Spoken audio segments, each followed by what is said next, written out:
প্রিয় দর্শক, আসসালামু আলাইকুম। আশা করি আপনারা সবাই অনেক বেশি ভালো আছেন। আজকে আমি যে বিষয় নিয়ে আলোচনা করব তা হচ্ছে আওয়ামী লীগের যে প্রধান কার্যালয় রয়েছে ধানমন্ডি, সেখানে আওয়ামী যুব মহিলা লীগের নেতাকর্মী এবং যে নেত্রীগুলো রয়েছে তারা বঙ্গবন্ধুর ছবি টানিয়ে স্লোগানে মুখরিত করেছিল ধানমন্ডি কার্যালয়ের আশপাশ এলাকা।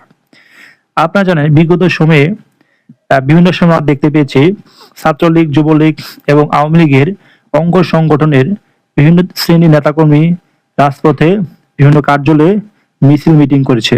কিন্তু আজকে একটি বিরল ঘটনা ঘটেছে ধানমন্ডির কার্যালয়ে। ধানমন্ডির কার্যালয়ে এমন ঘটনা এর আগে ঘটেনি।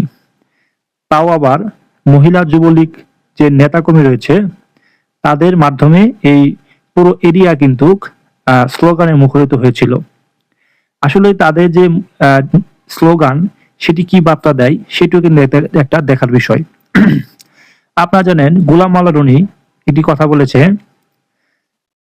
জামাতকে ঠেকানোর জন্য অর্থাৎ মৌলবাদী যে গোষ্ঠী রয়েছে তাকে ঠেকানোর জন্য হলেও অথবা জামাতের যে প্রভাব রয়েছে সেখান থেকে বিএনপিকে বের হয়ে আসতে হলেও আওয়ামী লীগকে রাজনীতি করার সুযোগ দিতে হবে, এমন একটি তিনি কথা বলেছেন।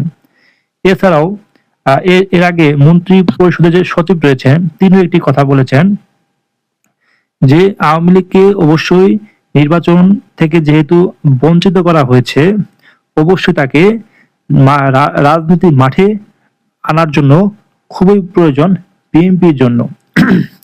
এবং আজকে স্বরাষ্ট্রমন্ত্রী, আওয়ামী লীগের যে স্বরাষ্ট্রমন্ত্রী রয়েছেন আসাদুজ্জামান খান কামাল, তিনি একটি কথা বলেছেন, বাংলাদেশে গণতান্ত্রিক যে অবস্থা রয়েছে সেটি ধরে রাখার জন্য আওয়ামী লীগের ওপর যে কার্যক্রম নিষিদ্ধ রয়েছে সেটি দ্রুত সময়ের মধ্যে প্রত্যাহার করবে বিএনপি, এই আশা তিনি ব্যক্ত করেছেন।